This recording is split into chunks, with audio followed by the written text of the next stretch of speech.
Thank you, Yuping, very much. Really appreciate that. So today is Friday, the 17th of November, our November meeting. Let's talk about what's on the agenda today. So first, we have some special education updates and reminders from Jamie Camacho and myself. We're really pleased to have Chris Peltier here with us today to talk to us about 68 referrals for students with autism spectrum disorder.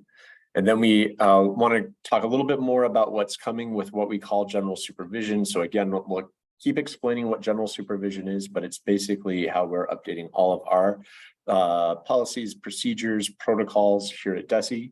And then also an update on the new IEP. And in fact, those are in reverse order. So we're going to talk about the new IEP before general supervision. Always just that reminder of our education vision and what our work is in service of and why we are doing this. And particularly that all of our work supporting students being known and valued, classroom experiences that are relevant, real world and interactive, and that we provide supports that help students excel at grade level and beyond. And so really connects to what we're doing both around our new IEP and our general supervision work as well. So excited to jump in and just start with some updates and reminders. The first thing that I want to do actually is to provide you an update on staffing here at DESE. And so, Kelsey, if you wouldn't mind coming on screen just for a second here. So welcome, Kelsey Leduca Town. Kelsey is our new assistant director for our problem resolution system. So Kelsey, welcome. You've already been working here, so you want to just let people know a little bit about what you've been doing here at DESE. And just again, so happy to have you kind of in this elevated role on the PRS team. Thank you so much, Russell. It's nice to meet everyone. Good afternoon. My name is Kelsey Leduca Town. I am the new assistant director in PRS. Before I held this role, I was a PRS liaison or investigator, a PRS supervisor, and now I'm excited to continue this work with all of you in this new role. Thanks so much, Russell. Absolutely, Kelsey. And Kelsey, you'll be back a little later on to talk about some of PRS's work related to general supervision. So look forward to hearing more of your thoughts. Absolutely. Thanks. Absolutely. Thank you. You know, I wanted to take this moment in the fall just to talk about some data outcomes and how we think about, how our students with disabilities are doing from a variety of factors. I think it's always it's an important reminder that we're looking at the systems that we have in place. It's not implicating the children, it's implicating our systems, that we work continually to improve together.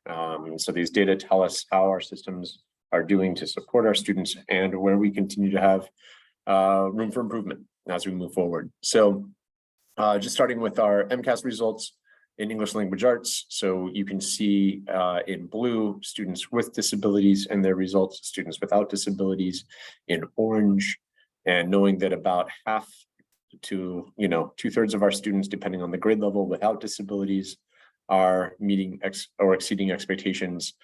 You can see how our students with disabilities are doing.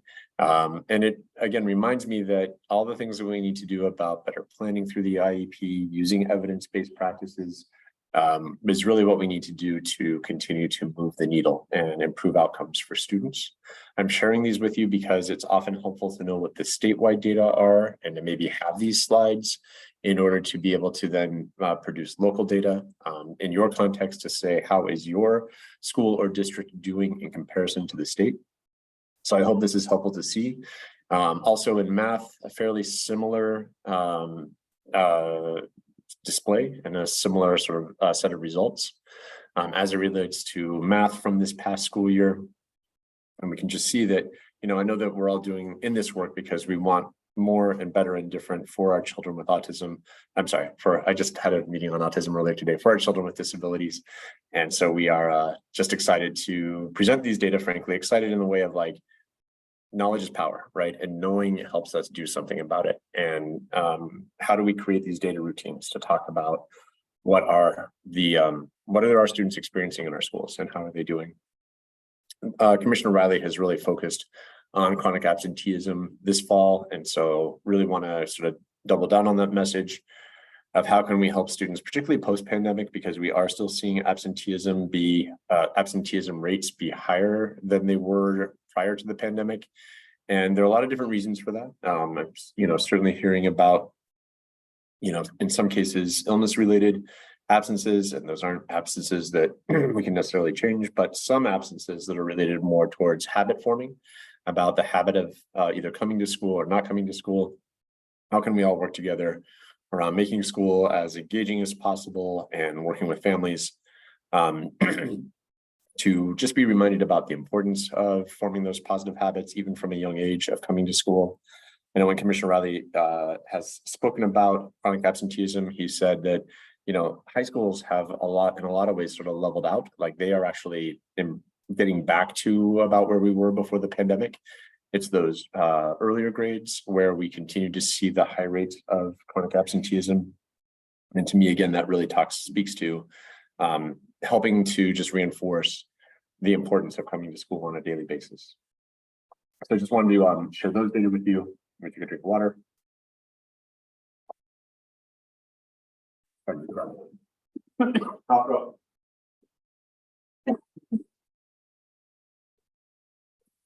For the lid, giving you a second to think about our discipline results.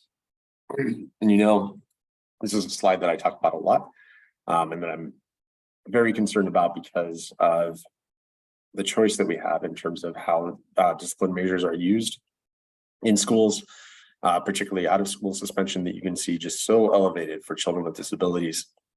And we know that we can't be suspending or disciplining students based on the presence of a disability. And so it's particularly alarming to me to see such elevated rates, and just encouraging you to continue to think about what can we do systemically, what can we do long-term in order to address this important issue. So just again, I hope these data are helpful to you.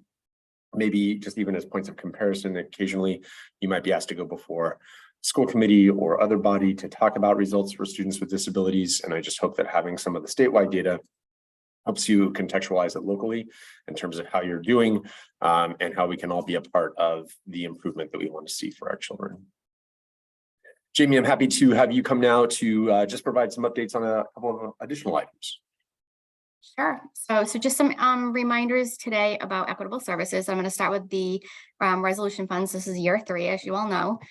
Just a reminder that when you are having your meetings, timely and meaningful consultation meetings, that there needs to be discussions that include the resolution funds. So the written affirmations must include language that references that the resolution funds have been discussed. Just as like a reminder of what's coming, you'll be getting a mid-year self-assessment, those districts that are receiving resolution funds for year 3. As in years past, you're going to need to provide us information on the amount of funds that have been expended and how you've used the funds compared to how you budgeted for the use of the funds. So that will be most likely you'll see that end of December, early January. Another reminder, in some cases we've had to ask for evidence of your expenditures. So just a reminder that you might be getting emails from us, and we might need to see evidence of your expenditures for the resolution funds. And the last piece on the resolution funds, this is another kind of a what's to come, and I just want you to be prepared. This will most likely come to you late spring, early summer. We will be sending out a summary that's going to be asking for if your district received resolution funds anytime during these 3 years. You're going to need to confirm for us the funds were actually expended and what the uses of those funds were. And this is just kind of to wrap up the 3 years of this resolution fund period. The last 2 are just reminders in general on equitable services.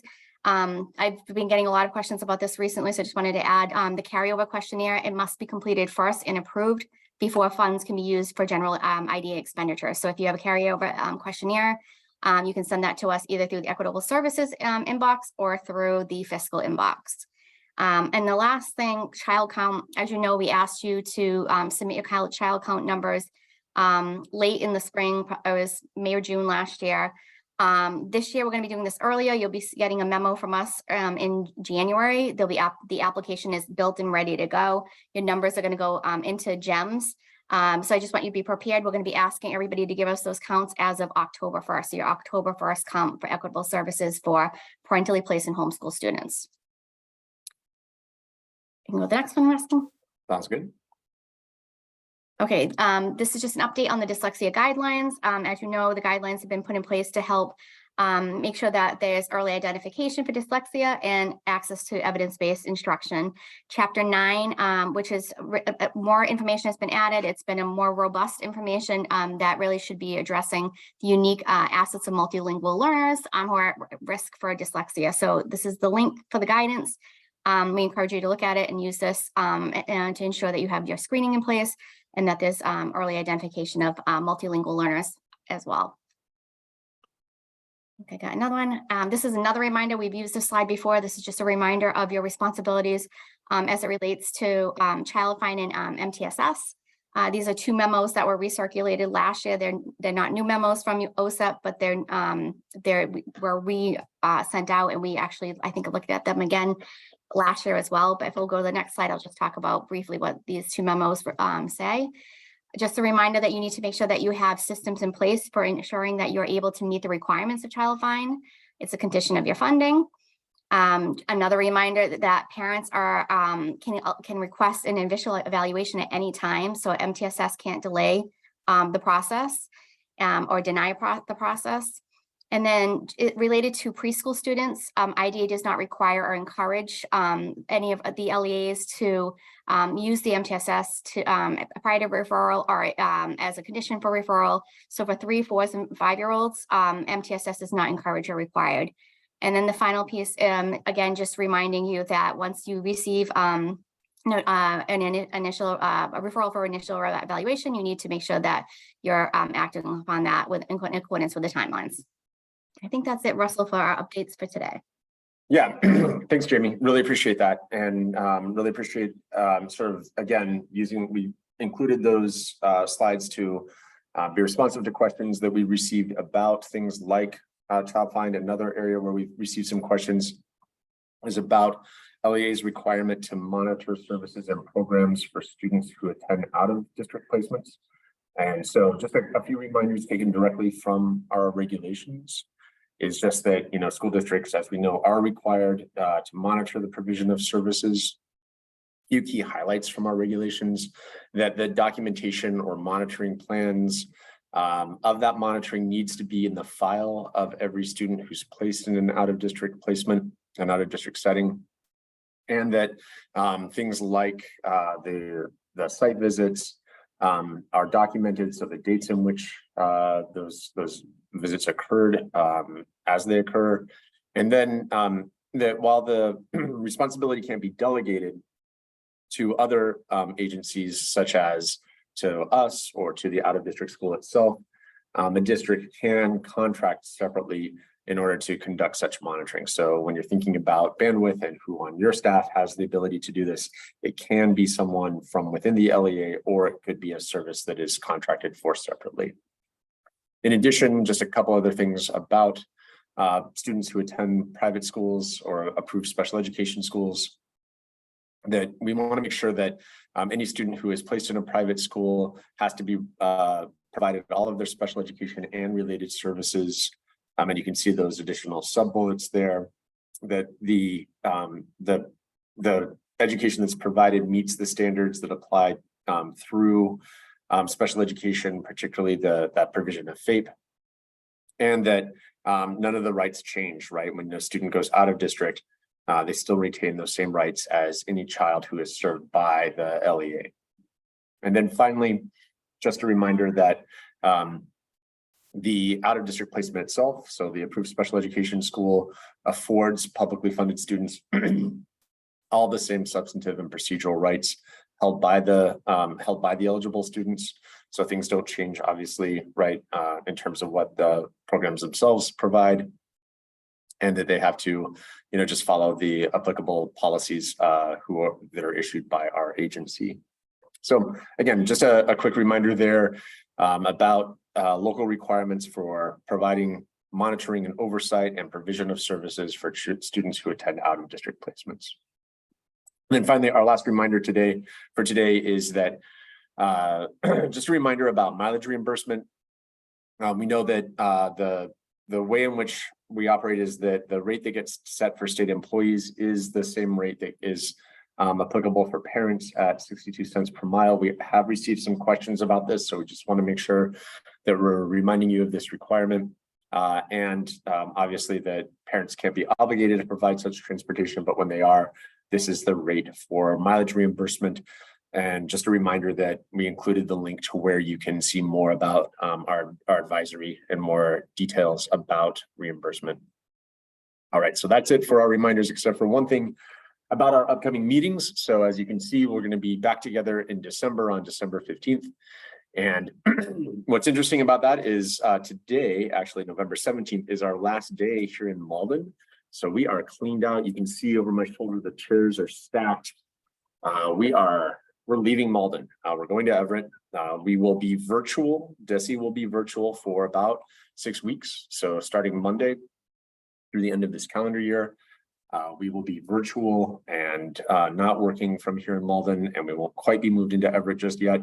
So that December 15th meeting, you're going to see me with that virtual background, but then January 26th, we can't wait to begin to show you our new digs and what we will be, where we'll be working from in just a few weeks. So glad to turn now to getting some further update about 688 referrals for students with autism spectrum disorder with Chris Peltier, who Chris actually, you can come on screen now, Chris, please. Chris is the, sorry, my throat just a little bit, is the current statewide director of adult autism supports.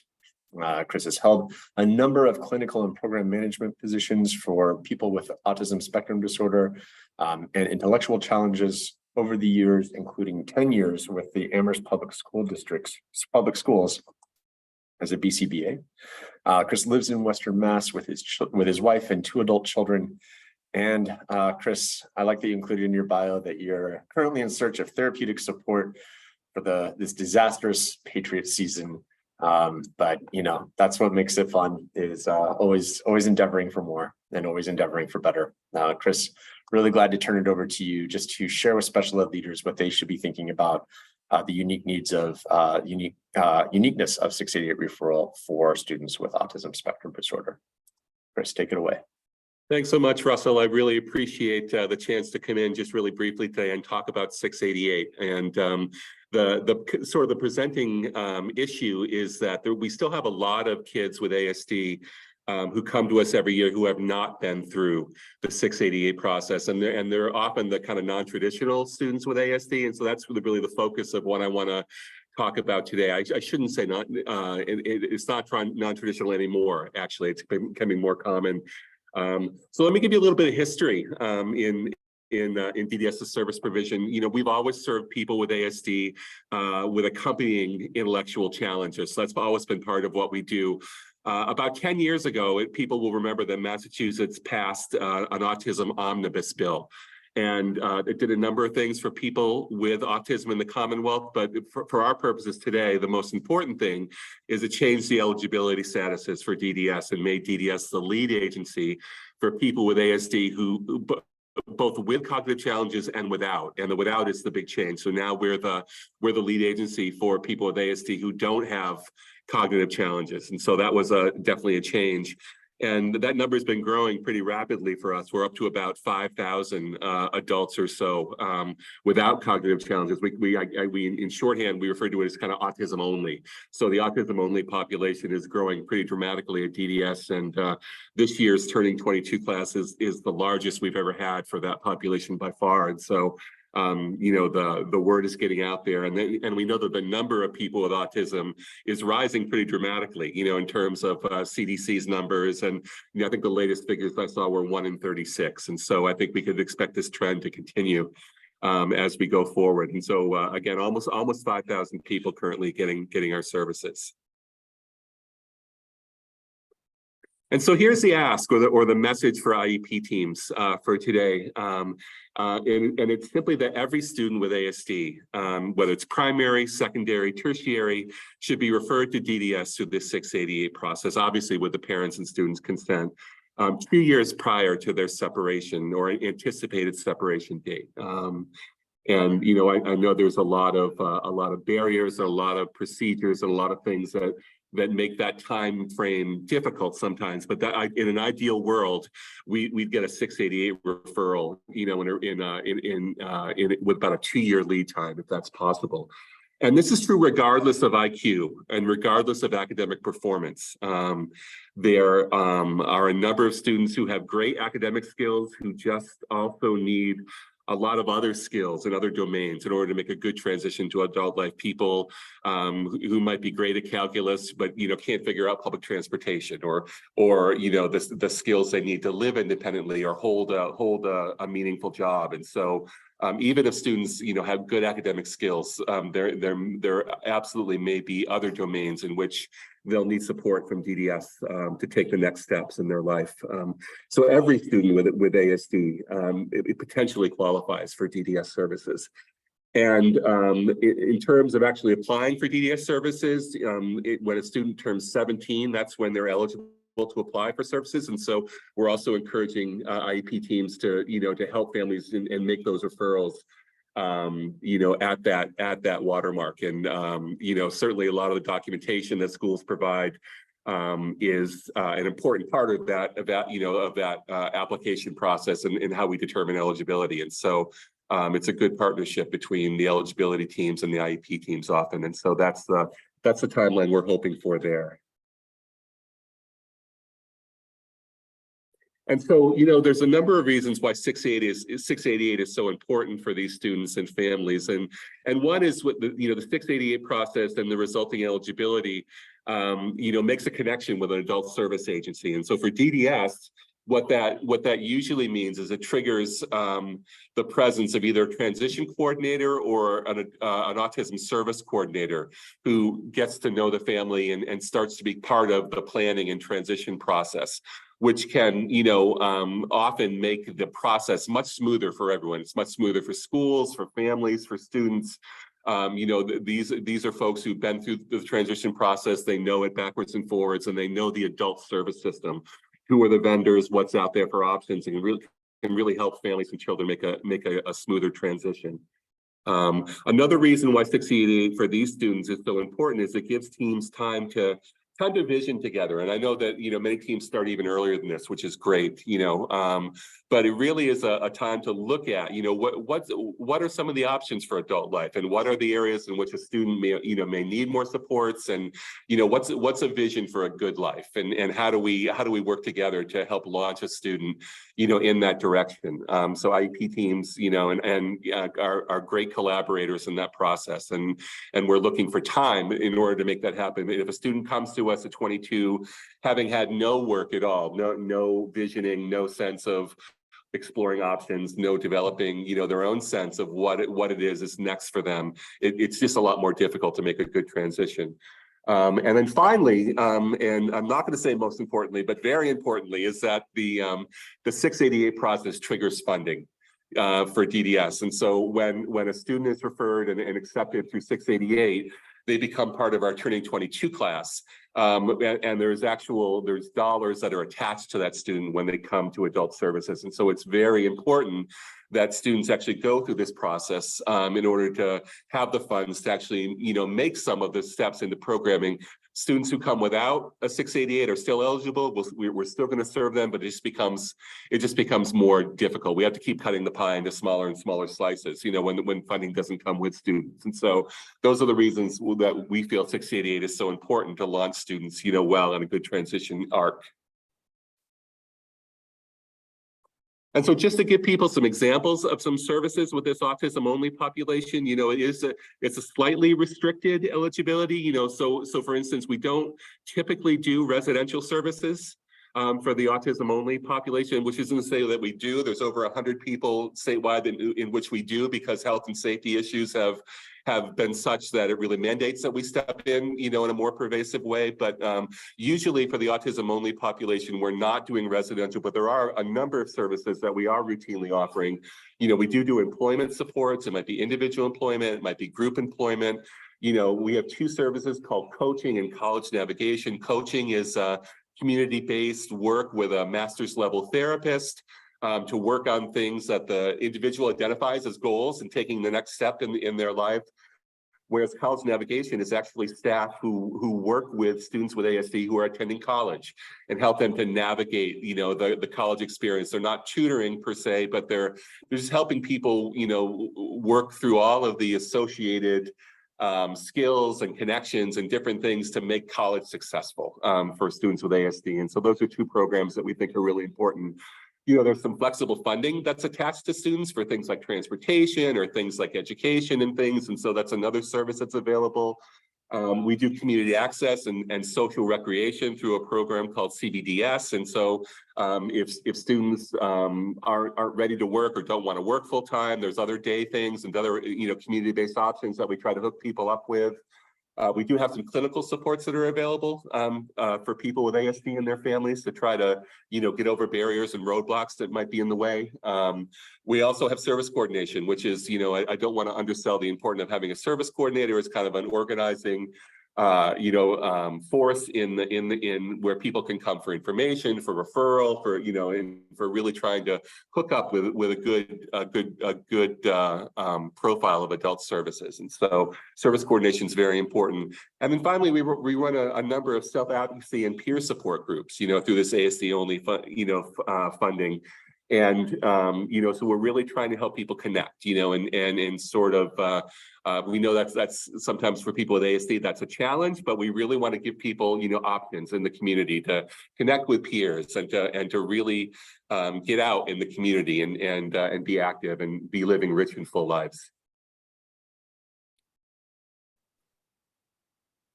And so finally, I think this is my last slide. I do want to acknowledge that, there's a lot of challenges for all of us lately. I know that there's a lot of challenges for public schools. I know that there's, there's a lot on your plate. There's a lot of things that are changing the system. There, you have 1,000,001 things, that you have to remember every day.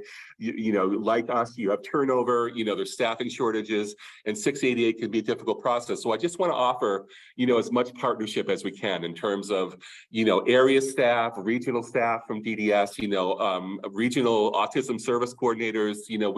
We have a number of positions that kind of bear on the 688 process, and we'd love to partner. We'd love to partner with ETLs. We'd love to partner with districts, in terms of understanding the adult service system, just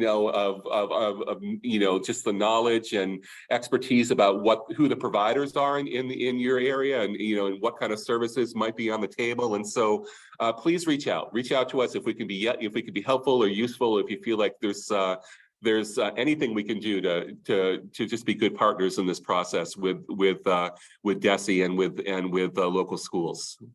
And so that's my quick presentation for today, and I'd be happy to take any questions if that fits into the agenda. Yeah, Chris, thank you so much. And you've actually spurred a lot of questions that you'll find under the Q&A button. And so all of our participants, our attendees, please keep them coming. Chris, what we'll do is I'll go on with the rest of the presentation. I'm going to move quickly through the next section in order to, on the IEP, in order to save time. You can go ahead and start looking at the questions. I'll pose them to you at the end of the meeting, the ones that we're able to get to. So thanks so much, Chris. Really appreciate you being here, and we'll bring you back on screen at the end of the meeting to get to many of those really good questions that I see there in the Q&A. So thanks very much. Thanks so much. Yeah. Hang out. We'll be back in a minute with you. All right. So like I said, I'm going to move quickly through the new IEP updates. Just a reminder that we're doing virtual office hours, and we included the link for the office hours. I am actually personally participating. I won't make the December meeting, but all of the others I will. Going forward, I did this month already, and I found it to be really valuable to interact with school and district leaders around their questions related to the new IEP. So please consider coming and getting your questions answered. And again, I just won't be there in December, but really pleased that we'll have other DESE staff members, particularly Janetta Leedy, there to be able to get your questions. And if we can't answer them, we'll follow up. The grant is up. There's the link. We've also, as you know, produced our resources related to the new IEP. And so it's helpful just to be reminded where those documents are. Most of them are on our website at the link that we've provided. The IEP Improvement Playbook, and again, I'll move through it quickly in just a second. That's really about those adaptive changes we want to make in terms of hitting the reset button on our engagement with families, how we collect data. But let's start fresh. Let's start new as we take on the new IEP, and not just approach this as a way in which we are taking an old form and replacing it with a new one, but saying, how can we really, refresh the IEP process in order to better engage with families and produce better planning for our students. So The link is there to our IEP improvement playbook. Take a look at a lot of the great ideas that we gained just from listening to schools and districts in Massachusetts.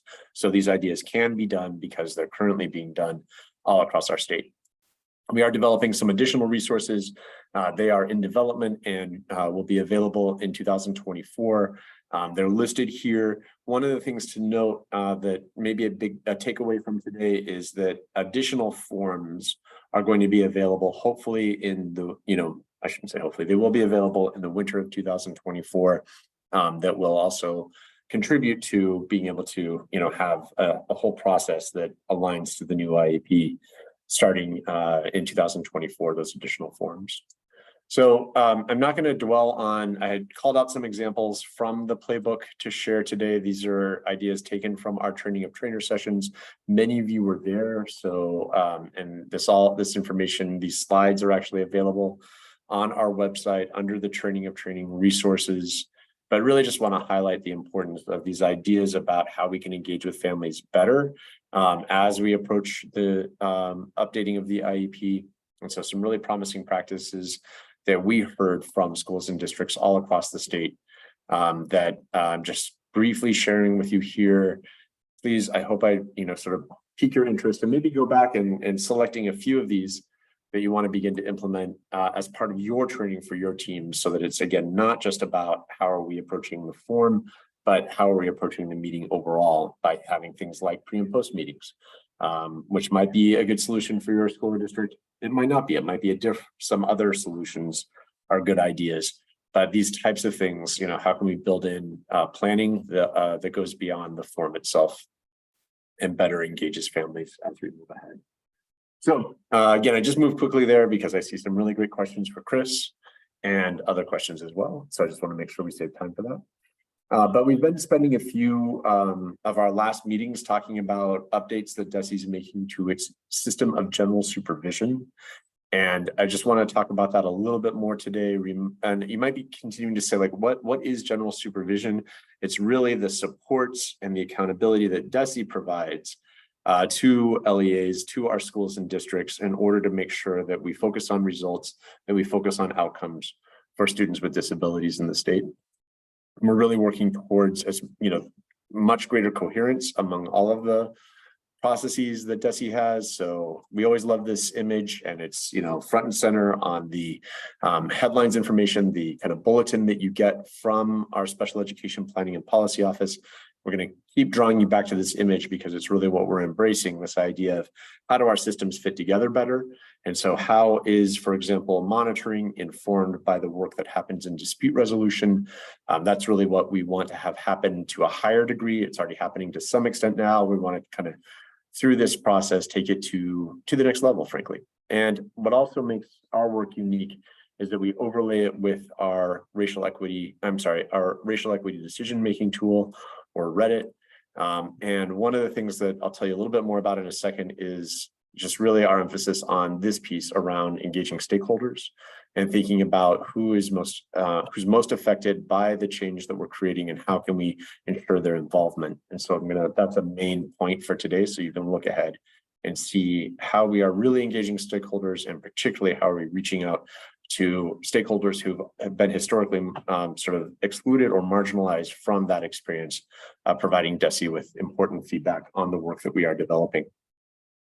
So on this slide, these are all the things that we're working on right now to update and change. And it's a fair amount.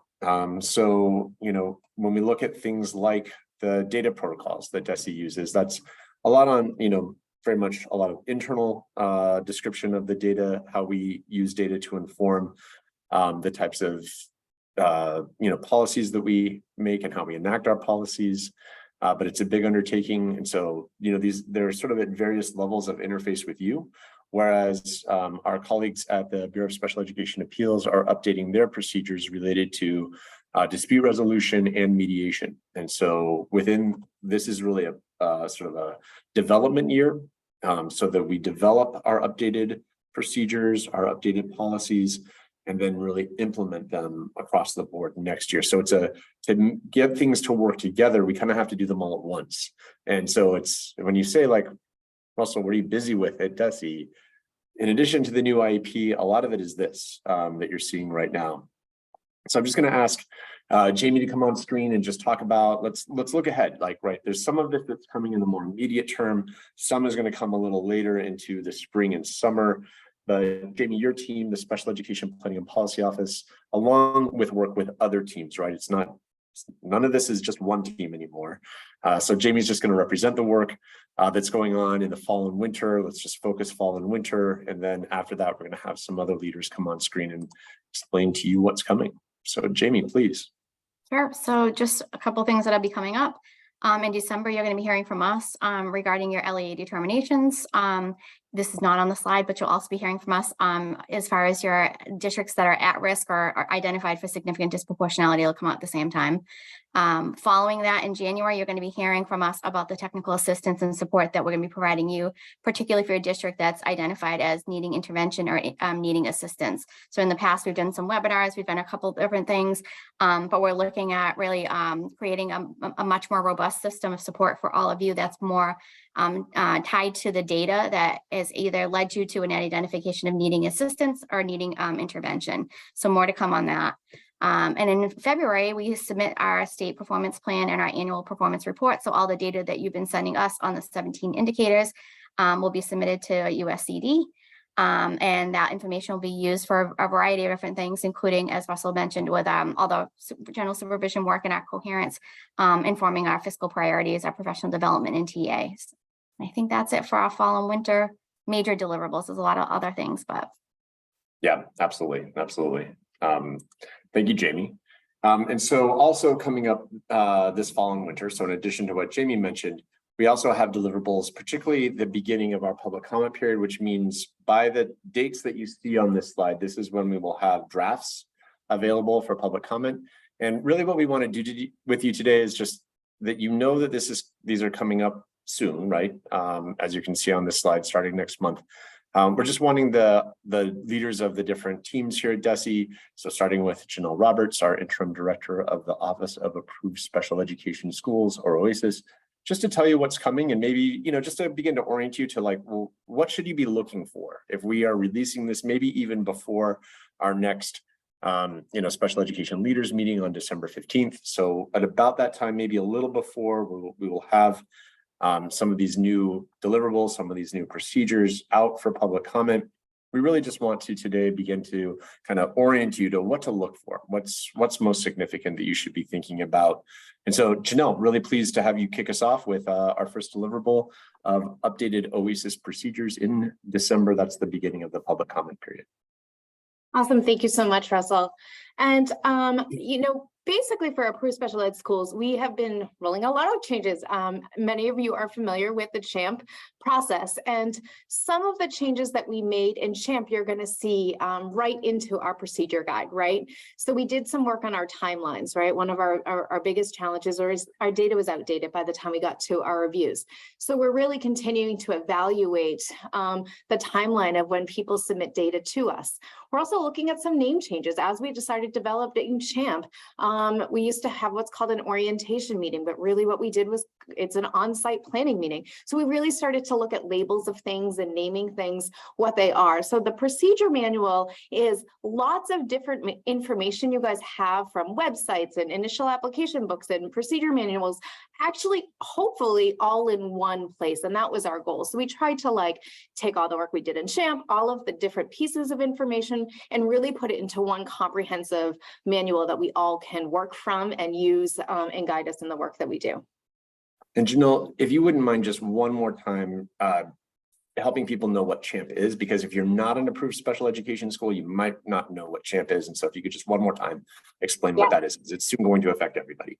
Yeah, so over the last year, we have developed what's called the Communication Hub and Monitoring Portal. And it is a comprehensive portal that you can input and export data to each other. It has lots of abilities to do lots of supportive pieces. It will replace, if you are currently using the WBMS system, it is a lightning years in advance to our WBMS system, and really an awesome process. Yep, absolutely, Janelle. And so thank you. The approved special education schools got started with it. And in a minute, you'll hear a little bit more from public school monitoring, which is, that'll be a little more down the road in terms of adoption of CHAMP for public school monitoring. But thank you, Janelle. That was really helpful. Kelsey, welcome back. New procedures for the problem resolution system for how we process state complaints and investigate state complaints. Again, Kelsey, what do you want special ed leaders to know right now to kind of lift this off the page? What should they be oriented to about what to look for in December? PRS is really excited about the work that we've been doing with the procedures guide. And the first thing I would point out is that the guide that we're currently working on is related to special education complaints. And so this guide is focusing on creating a procedures guide for families, for districts, for PRS ourselves, about how to navigate the system with a clear explanation of what to expect with each step of the PRS process. Our goal is that it helps each of the parties involved in this process. And we're preparing this guide for public comment for December, as you've talked about, Russell, and are really excited about getting robust stakeholder feedback. And so we are hopeful that we'll receive yours and have an opportunity to go through those comments following the December public comment period. Excellent. Thank you, Kelsey. Thanks very much. And Bonnie, in terms of what's coming for public school monitoring and what we want special leaders to know right now to be looking forward to in terms of that public comment period in December. Yeah, thanks, Russell. I appreciate that. So following both Janelle and Kelsey, public school monitoring is also developing new monitoring procedures to really fall under the general supervision, idea of general supervision. So we're connecting across offices. One of the big picture items that I think is important for you all to leave with today is that public school monitoring will be moving away from the self-assessment for special education, and we'll be moving towards a data gathering protocol in order to set the foundation of your on-site. And this is data that we currently look at, but we're going to be putting it front and center for the foundation of your on-site, meaning we look at your placement data, we look at your graduation rates, discipline, we all will be looking at indicator data, the LEA determinations, PRS data. I could go on and on. We have the whole list of data items that we are going to be using now, moving for the 24-25 school year, that will serve the foundation of your monitoring on site and what we will be focusing on so that we really connect across offices. So that's one of the big pieces I wanted just to mention. The other piece I wanted to mention is that our timing for monitoring will be different with regard to any submission of documents that we still need to receive from you. We will still need to get things such as the instructional groupings, licensure, those pieces. We will be changing our timelines for that so that when right now everybody submits it around the May-June timeframe, we will be doing a rolling submission so that it will be closer to the on-site date that you have. I know we're in a rush, so I don't want to talk about things that are staying the same because there are a lot of things that are still staying the same. We are coming on site every 3 years, Group A, Group B, but I want to save time at the end for questions. But I look forward for any questions that you have for me right now. Otherwise, I look forward to receiving your feedback during the public comment period. Thank you. Yeah, definitely. Thanks, Bonnie. And then finally, looking ahead a little later in the winter, we will be sharing with you the dispute resolution and mediation procedure updates from the Bureau of Special Education Appeals. And so that's a little later. So we're sort of taking this step by step to accomplish all of those things that I showed you on that previous slide. And just a reminder that then in terms of how will we engage publicly around this, we will have that extended public comment period starting in December.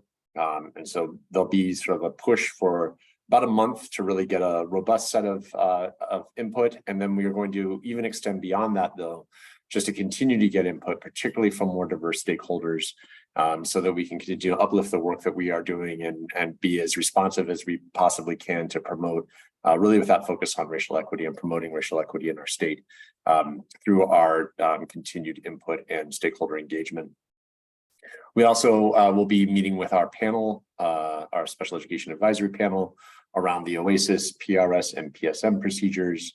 And then the BSEA has its own advisory council, and that's where we'll be taking information about the dispute resolution and mediation procedures as well. So excited about what's coming. It's just next month, but that brings us to the end of today's presentation. And I think, save a good amount of time for Q&A. So why don't we